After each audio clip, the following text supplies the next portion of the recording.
Mi marido me abandonó el día antes de que se finalizara nuestra adopción. Ahora volvió y me ruega que seamos familia otra vez. Marcos y yo habíamos pasado 2 años en el proceso de adopción después de enterarnos de que yo no podía tener hijos biológicos. Finalmente nos habían asignado una hermosa bebé y se suponía que la llevaríamos a casa al día siguiente.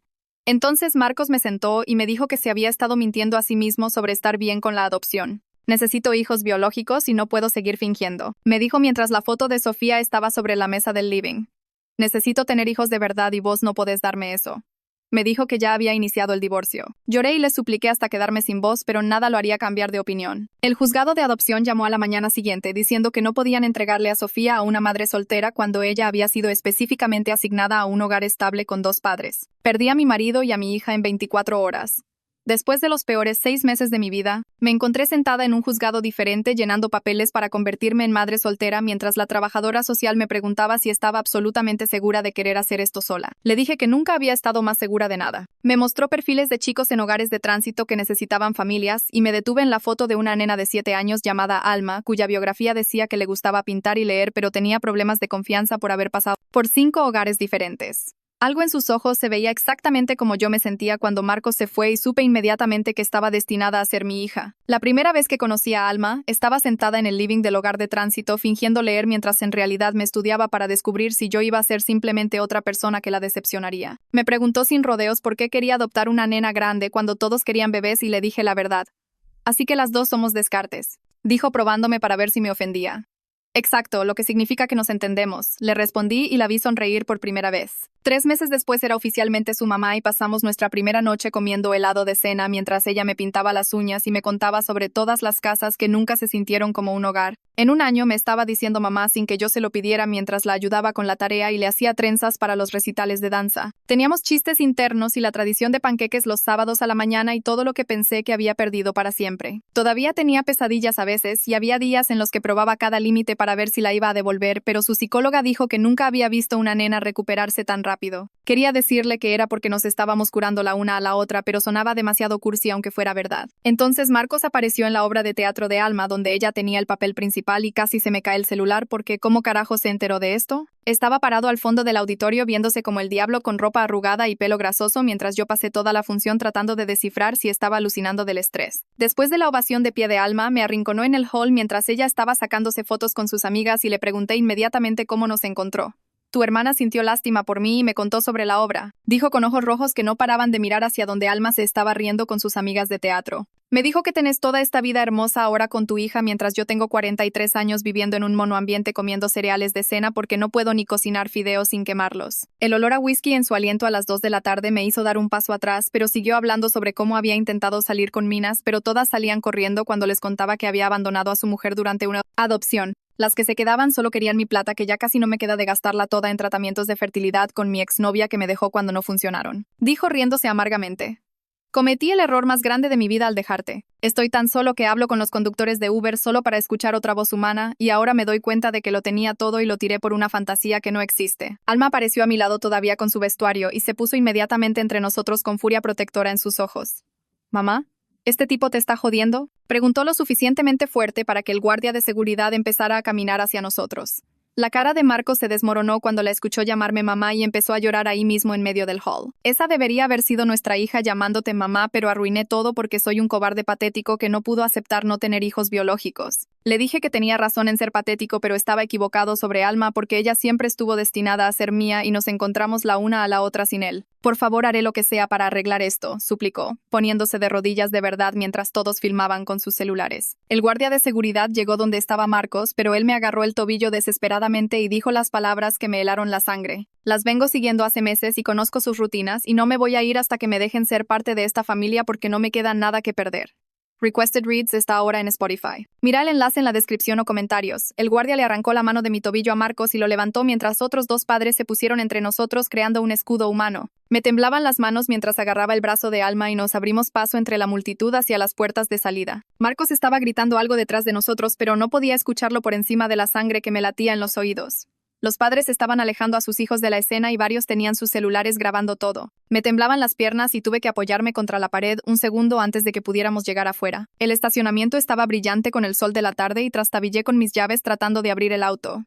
Alma se subió al asiento de atrás sin decir nada y trabé las puertas inmediatamente. Saqué mi celular y marqué el 911 mientras caminaba al lado del auto. La operadora atendió al segundo timbre y traté de explicar qué había pasado, pero mis palabras salieron enredadas.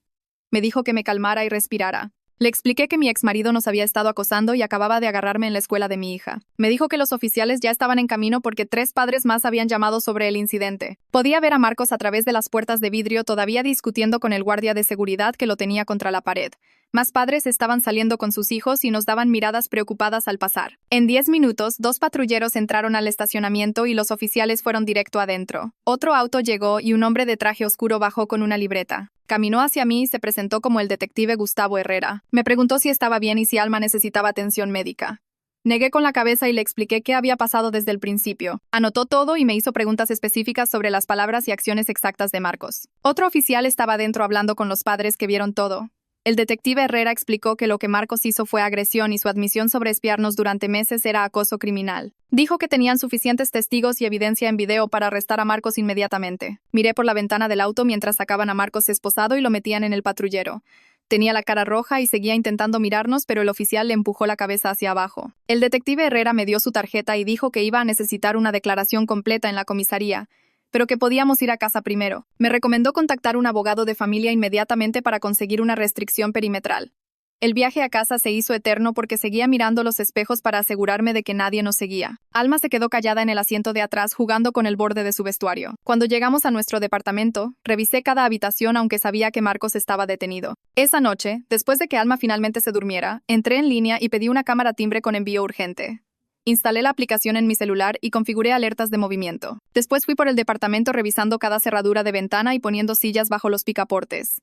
Cada auto que pasaba me hacía saltar y revisar la ventana. No podía quedarme quieta y seguía caminando de habitación en habitación asegurándome de que todo estuviera seguro. Cerca de la medianoche, finalmente intenté dormir, pero seguía levantándome para revisar a Alma y mirar por las ventanas.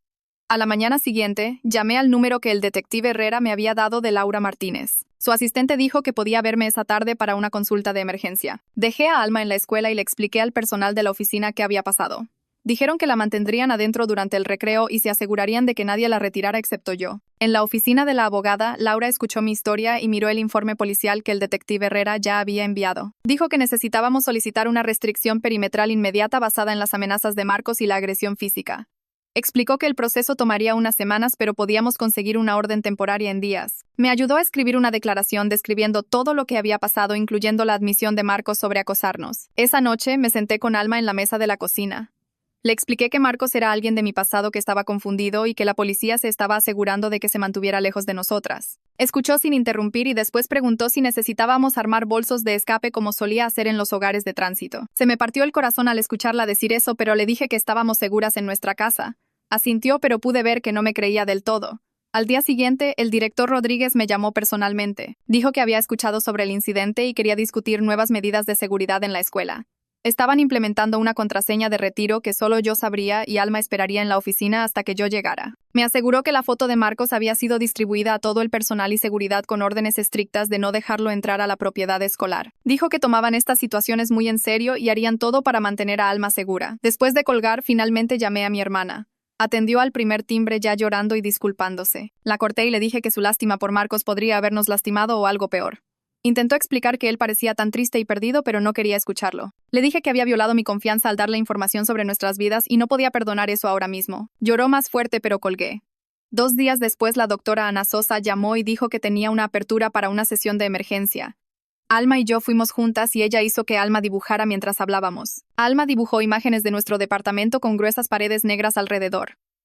Después nos dibujó a nosotras adentro con más paredes entre nosotras y la puerta. Ana explicó que Alma estaba procesando el trauma y tratando de crear seguridad en sus dibujos. Me ayudó a entender cómo apoyar a Alma sin dejar que mi propio miedo empeorara las cosas. Dijo que los chicos captan la ansiedad de los adultos y yo necesitaba proyectar calma incluso cuando no la sentía. La semana siguiente Laura llamó y dijo que era momento de presentar los papeles oficiales de restricción perimetral. Fuimos a su oficina y pasamos 3 horas repasando cada detalle. Había conseguido los videos de los padres que filmaron el incidente e hizo capturas de pantalla mostrando a Marcos de rodillas agarrándome el tobillo. Los incluyó con nuestra presentación junto con mi declaración y el informe policial. Dijo que la evidencia era sólida y los jueces tomaban muy en serio los casos de acoso involucrando menores. Esa noche encontré a Alma sentada en su cama con cada luz de su habitación prendida, incluyendo la lámpara del escritorio y la luz de noche que no había usado en meses. Estaba fingiendo leer, pero seguía mirando la puerta cada pocos segundos, y cuando le pregunté si estaba bien, solo se encogió de hombros y dijo que no tenía sueño. Me senté a su lado y le acaricié la espalda mientras finalmente admitió que tenía miedo de que Marcos viniera a nuestro departamento, aunque le había dicho que la policía estaba manejando todo. A la mañana siguiente preguntó si podía quedarse en casa y no ir a la escuela, y pude ver que me estaba probando para descubrir si realmente la mantendría segura o si la haría ir igual como probablemente otros adultos habían hecho antes.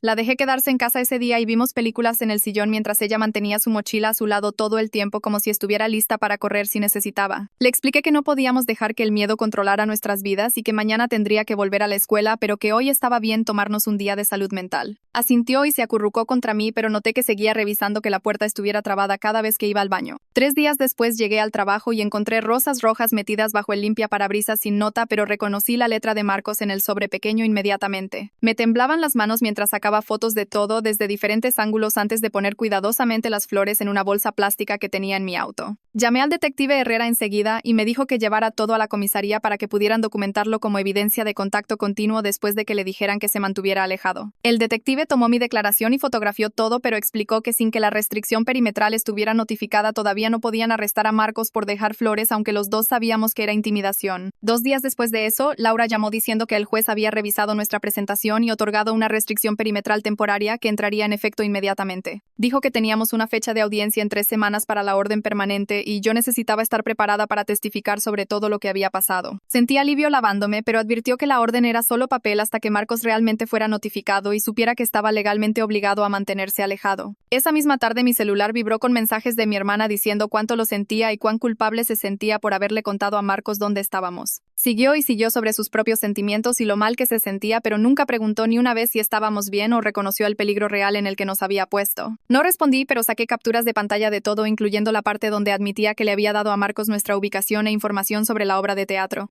Más tarde esa noche estaba navegando por las redes sociales cuando noté varias solicitudes nuevas de cuentas sin fotos de perfil y nombres de usuario raros. Cuando hice clic en ellas vi que todas habían sido creadas en la última semana y la única actividad era dar me gusta a fotos viejas de Alma y mías de hace meses. Una cuenta había dado me gusta a una foto de la fiesta de cumpleaños de Alma y otra había dado me gusta a cada foto de nuestras vacaciones de verano. Documenté todo con capturas de pantalla antes de poner todas mis cuentas en privado y bloquear cada perfil sospechoso, pero sabía que Marcos solo haría más cuentas falsas. A la mañana siguiente, el detective Herrera me devolvió la llamada y explicó que hasta que Marcos fuera oficialmente notificado con la restricción perimetral, solo podían documentar sus violaciones, pero no podían arrestarlo realmente. Dijo que era frustrante para todos, pero la ley tenía requisitos específicos y los casos de acoso a menudo tenían que acumular evidencia con el tiempo antes de que se pudiera tomar acción real. Quería gritar por lo injusto de todo, pero en cambio le agradecí y me enfoqué en mantener registros detallados de todo. Unos días después, la maestra de Alma me mandó un mail con preocupaciones sobre cambios en su comportamiento en la escuela. Dijo que Alma estaba manteniendo su mochila completamente armada en su escritorio en lugar de usar su casillero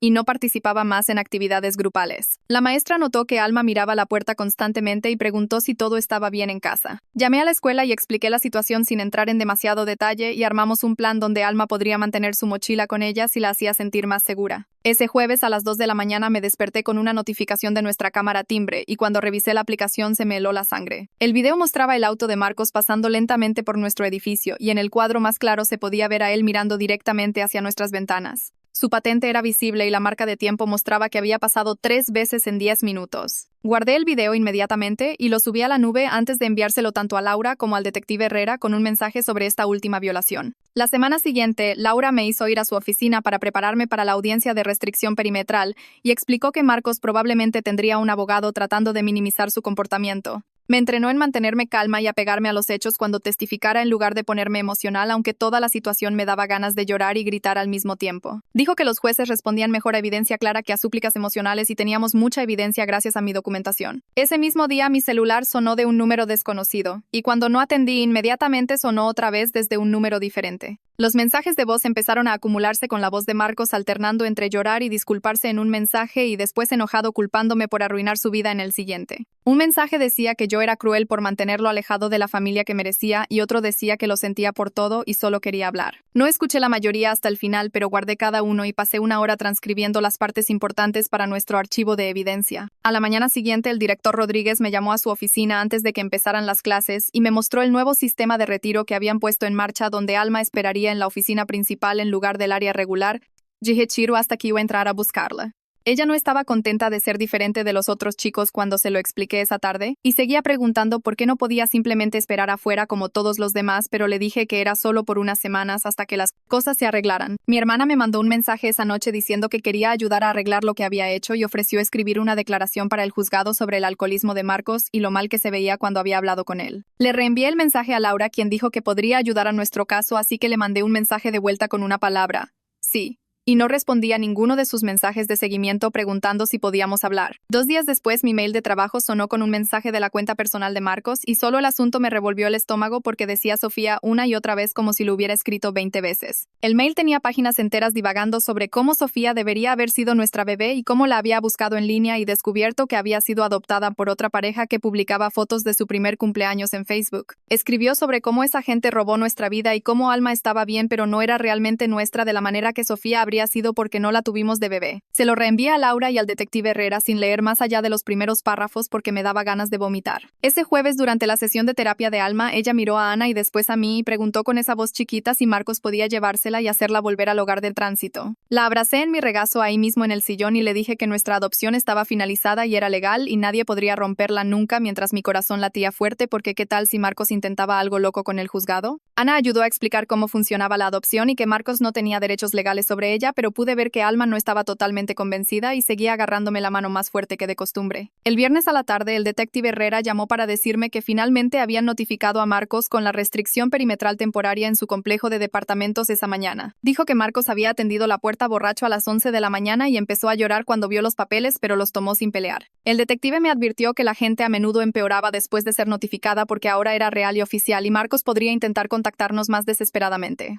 Ese fin de semana, Alma se despertó gritando a las 2 de la mañana por primera vez en meses, sollozando que alguien se la estaba llevando y no podía encontrarme. La abracé mientras temblaba y fuimos a la cocina a hacer chocolate caliente aunque era la mitad de la noche. Se sentó en la mesada mientras yo calentaba la leche y le recordé sobre toda la gente manteniéndonos seguras, incluyendo la policía y los abogados y la escuela. Nos quedamos despiertas mirando dibujitos hasta que se durmió contra mi hombro y la llevé de vuelta a la cama preguntándome cuánto durarían las pesadillas esta vez. El lunes a la mañana Laura llamó para decirme que Marcos había contratado un abogado llamado Constantino Pérez, quien se había contactado sobre negociar términos para la restricción perimetral. Dijo que Constantino quería armar un acuerdo donde Marcos pudiera mandar cartas o tener llamadas supervisadas, pero Laura le dijo absolutamente no y queríamos la orden completa con máxima protección. Constantino aparentemente dijo que su cliente estaba atravesando una crisis de salud mental y necesitaba cierre, pero Laura cerró eso diciendo que el acoso y la agresión no eran síntomas que merecieran simpatía. Tuve que llamar a la trabajadora social de adopción de Alma esa tarde para reportar toda la situación porque era requerido cada vez que había cualquier tema legal o preocupación de seguridad. La trabajadora social escuchó todo y tomó notas. Después me aseguró que esto no afectaría el estado de adopción de Alma para nada, ya que Marcos no tenía conexión legal con ella. Dijo que documentaría todo en el expediente de Alma y ofreció escribir una carta para el juzgado apoyando nuestra necesidad de protección si eso ayudaba. El miércoles a la mañana Ana me llamó al trabajo para decir que Marcos había aparecido en el edificio de su consultorio y estaba parado en la vereda cuando seguridad le pidió que se fuera. No intentó entrar o violar los requisitos de distancia de la restricción perimetral, pero se quedó ahí mirando el edificio durante 20 minutos antes de irse. Ya había llamado a la seguridad del edificio para alertarlos y quería que yo supiera enseguida en caso de que intentara aparecer en otros lugares. Esa tarde mi celular empezó a vibrar con mensajes y mails de padres que habían estado en la obra de teatro ofreciéndose a escribir declaraciones de testigos sobre lo que habían visto. Una mamá me mandó el video que había tomado donde se veía claramente a Marcos de rodillas agarrándome el tobillo mientras Alma se paraba entre nosotros viéndose lista para pelear. Otro padre escribió que había escuchado todo lo que Marcos dijo sobre espiarnos durante meses y testificaría sobre eso en el juzgado. Su apoyo ayudó porque los mensajes de voz de Marcos me habían estado haciendo dudar con toda su charla sobre solo querer disculparse y cómo yo era cruel por mantenerlo alejado. Tener otra gente confirmando que lo que pasó fue aterrador y estaba mal me hizo sentir menos loca por tenerle miedo. El jueves a la tarde senté a Alma en la mesa de la cocina con un cuaderno y empezamos a repasar nuestro plan de seguridad paso a paso. Escribió mi número de celular 5 veces hasta que pudo recitarlo al derecho y al revés mientras la interrogaba sobre qué maestras podía confiar si algo pasaba en la escuela. Practicamos qué haría si Marcos aparecía en el recreo y repitió que correría directo a la oficina sin parar a hablar con él. Dibujó un mapa de nuestro edificio de departamentos mostrando todas las salidas y marcó qué vecinos podíamos golpear para pedir ayuda. Sus manitos agarraban el lápiz tan fuerte que se le pusieron blancos los nudillos, pero siguió dibujando y etiquetando todo cuidadosamente. A la mañana siguiente, el director Rodríguez me llamó al trabajo para decir que Marcos estaba sentado en su auto justo pasando la línea de propiedad de la escuela mirando llegar a los chicos para dejarlos.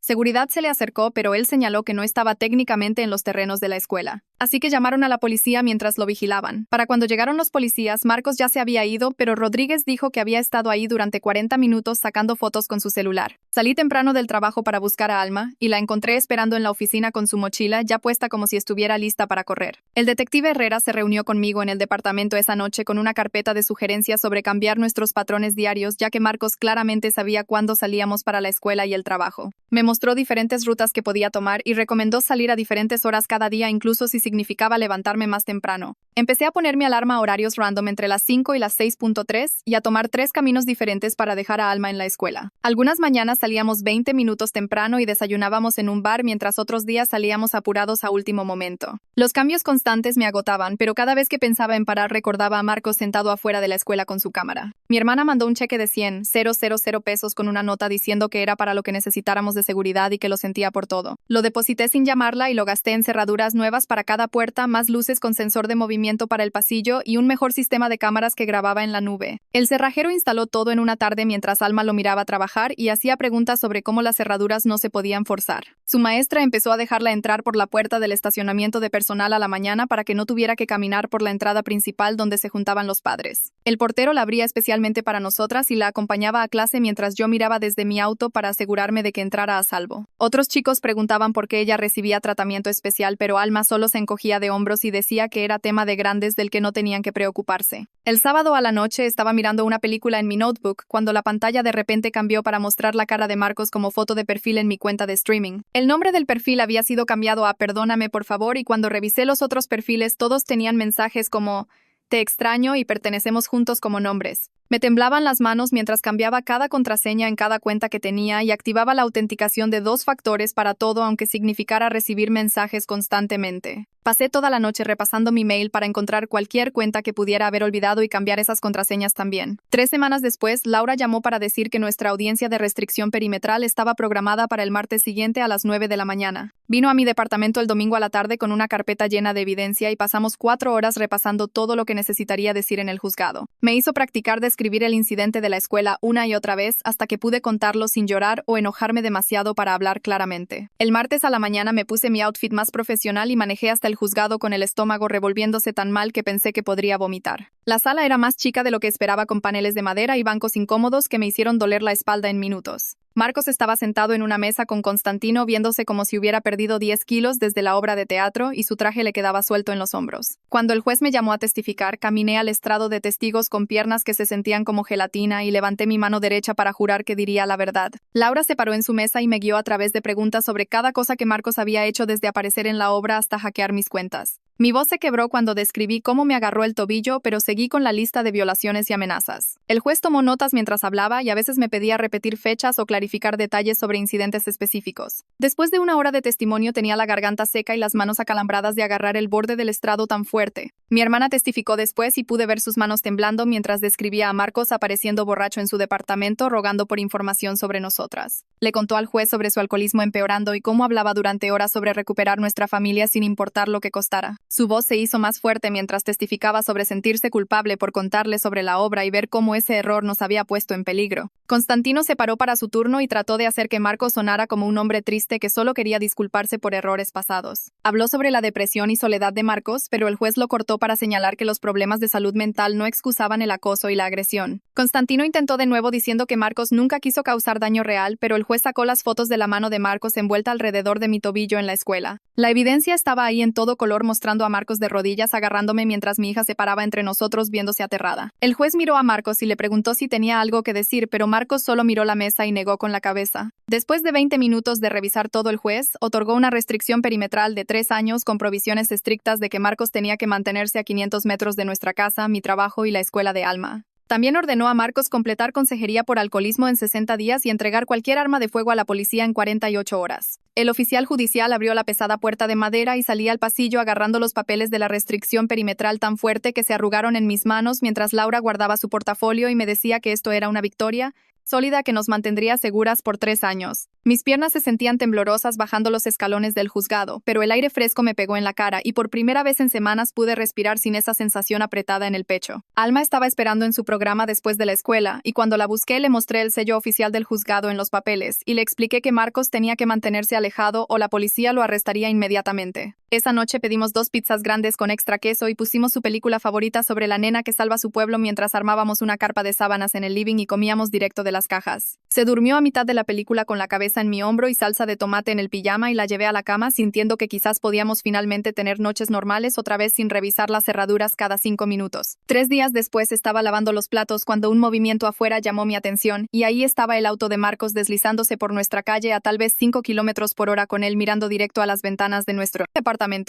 Agarré mi celular y grabé por la ventana de la cocina, consiguiendo video claro de su patente y su cara vuelta hacia nuestro edificio mientras pasaba 2 veces más antes de finalmente irse. La marca de tiempo en el video mostraba 19:43 e inmediatamente llamé al 911 para reportar la violación mientras sacaba el otro video de nuestra cámara timbre que mostraba el mismo auto pasando desde un ángulo diferente. La operadora dijo que las unidades ya estaban buscando a Marcos por la restricción perimetral en el sistema, y en 2 horas el detective Herrera llamó para decir que lo habían arrestado en su departamento donde estaba borracho y llorando sobre solo querer ver si estábamos bien. Marcos pasó esa noche en la comisaría, y Herrera explicó que violar una restricción perimetral era arresto automático sin advertencias ni segundas oportunidades, y el juez probablemente agregaría tiempo de cárcel por romper la orden tan rápido.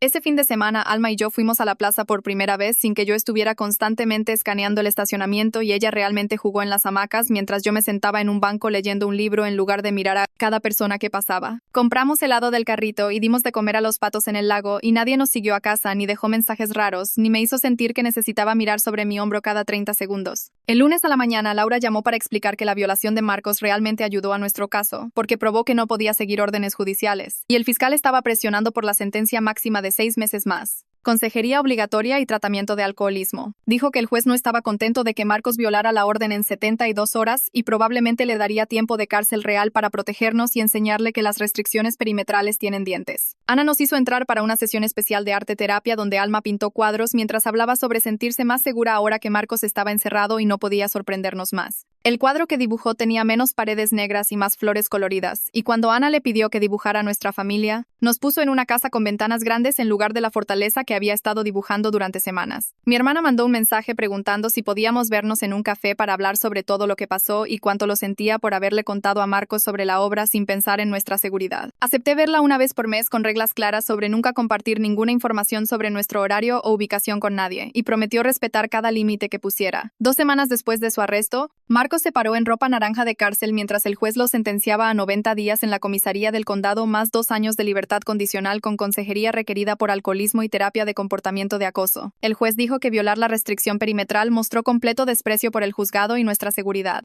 Así que Marcos necesitaba consecuencias reales para entender que esto no era un juego o negociación. El abogado de Marcos trató de argumentar por tiempo cumplido, pero el juez lo cortó diciendo que 3 días en la comisaría no era suficiente por aterrorizar a una nena y su mamá después de ser explícitamente ordenado a mantenerse alejado. Cuando sacaron a Marcos esposado, se veía más chico de alguna manera y me di cuenta de que ya no le tenía miedo, porque el sistema finalmente nos estaba protegiendo en lugar de solo documentar su comportamiento. El director Rodríguez llamó para decir que la escuela estaba organizando una asamblea especial sobre seguridad personal y reconocer situaciones inseguras inspirada por nuestra experiencia, aunque no nos mencionarían específicamente. Alma se sintió orgullosa de que otros chicos pudieran aprender a hablar si alguien los hacía sentir incómodos y preguntó si podía ayudar a hacer afiches sobre confiar en tu instinto cuando algo se sentía mal. La consejera dijo que Alma estaba mostrando resiliencia increíble al querer ayudar a otros y esta era una forma saludable de procesar su experiencia en algo positivo. 3 meses se sintieron como tiempo suficiente para realmente relajarme y dejar de saltar cada vez que una puerta de auto se cerraba o alguien golpeaba nuestra puerta sin llamar primero. El consultorio de mi psicóloga tenía esas sillas marrones feas que hacían ruidos raros cuando te movías, pero me sentaba ahí cada martes a la mañana tratando de descifrar por qué seguía revisando cerraduras 5 veces incluso con Marcos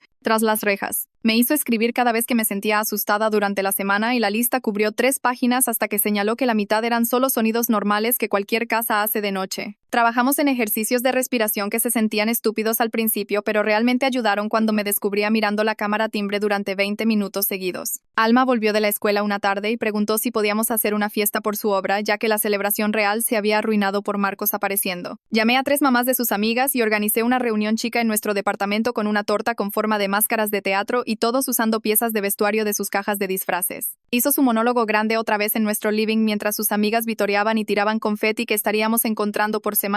El fiscal llamó para decirme que Marcos estaba siendo liberado después de sus 90 días, pero iba directo a un centro de tratamiento por 6 meses como parte de su acuerdo de libertad condicional. Laura dijo que monitorizaría todo a través del sistema judicial y se aseguraría de que cumpliera con todos los requisitos, incluyendo la orden de no contacto. El detective Herrera pasó para oficialmente cerrar nuestro expediente de caso activo, pero dejó su número directo y prometió que responderían rápido si Marcos intentaba algo. Dijo que la mayoría de los acosadores se rendían después de tiempo de cárcel real, pero que nos mantuviéramos cuidadosas igual, ya que Marcos había mostrado comportamiento tan obsesivo antes. Noté que Alma dejó de mantener su mochila al lado de su cama y realmente la desarmó completamente por primera vez desde que empezó todo el quilombo. Incluso preguntó si podíamos pintar su cuarto de un color nuevo para el verano, lo que significaba que estaba pensando en el futuro en lugar de estar lista para correr. Mi hermana empezó a pasar a buscar las compras para nosotras todos los domingos y a dejar a Alma en danza los miércoles sin que yo tuviera que pedírselo. Nunca presionó por más de lo que yo ofrecía y siempre mandaba mensaje antes de venir en lugar de simplemente aparecer como solía hacer. Un sobre grueso llegó del centro de tratamiento de Marcos con el membrete de su psicóloga, pero ni siquiera lo abrí antes de archivarlo en la carpeta con todos los otros documentos legales. Laura dijo que no tenía ninguna obligación de leer nada de su equipo de tratamiento y mantener cero contacto era la elección más saludable. La escuela tuvo su ceremonia de premios de fin de año en el mismo auditorio donde Marcos me había agarrado, pero esta vez miré a Alma caminar por ese escenario para recibir su premio de logro en arte sin escanear por amenazas. Levantó su certificado y sonrió tan grande mientras yo sacaba fotos desde el mismo lugar donde todo se volvió loco meses atrás. Una mañana me di cuenta de que habían pasado 2 semanas enteras sin revisar la cámara timbre lo primero al despertarme. Las cosas de seguridad todavía estaban ahí, pero se sentía como usar cinturón de seguridad en lugar de armadura ahora. Alma me encontró organizando sus papeles de la escuela y preguntó la pregunta que había estado temiendo desde que Marcos apareció en su obra.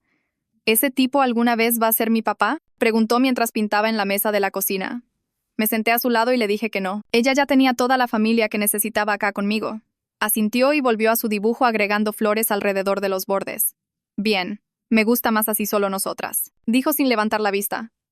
Se me apretó el pecho, pero de una manera buena esta vez. Pasaron 6 meses y nos encontré un lugar nuevo del otro lado de la ciudad con mejores escuelas y un patio chico donde Alma podía pintar afuera. El camión de mudanza llegó un sábado a la mañana y mi hermana apareció con café y facturas aunque no le había pedido que viniera. Agarró cajas sin decir mucho y cuando el pelo de Alma le seguía cayendo en la cara mientras cargaba sus materiales de arte, mi hermana sacó una colita y preguntó si podía ayudar. Alma se quedó quieta mientras mi hermana le hacía una trenza de la misma manera que solía hacerme las trenzas a mí cuando éramos chicas y las miré desde la puerta fingiendo revisar mi celular. Desempacamos todo ese fin de semana y Alma eligió el dormitorio con la ventana dando al patio donde podía mirar pájaros mientras dibujaba. El detective Herrera llamó el martes a la tarde mientras yo estaba colgando cuadros para decirme que Marcos terminó su programa de tratamiento de 6 meses sin ningún incidente o intento de contactarnos. Dijo que el juzgado seguiría monitoreando, pero Marcos parecía finalmente entender los límites y estaba viviendo con sus viejos en otra provincia ahora. Le agradecí y archivé el papeleo con todas las otras cosas legales que esperaba nunca tener que mirar otra vez.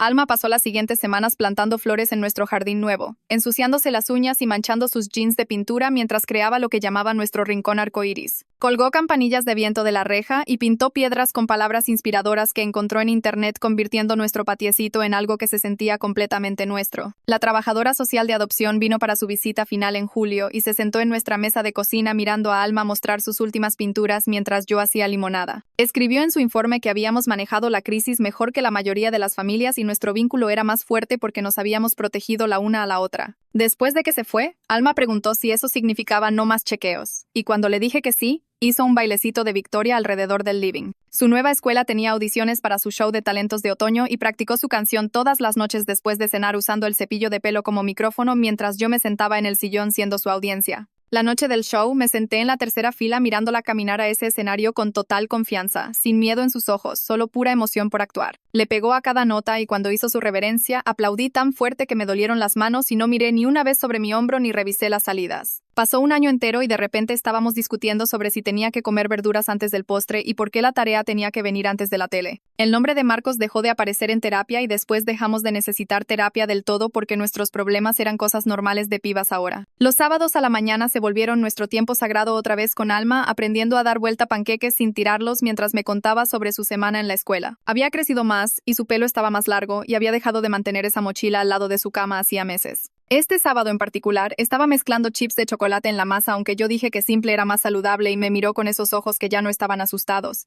«Mamá, ¿puede venir Sara después de danza hoy?», preguntó mientras ponía demasiado dulce de leche en su pila y le dije que sí porque eso es lo que hacen las familias normales. Tienen amigas que vienen y hacen quilombo y viven sus vidas sin mirar hacia atrás. Así es como se desarrolló para mí. Ahora quiero saber qué pensás vos. Deja un comentario y hablemos de esto.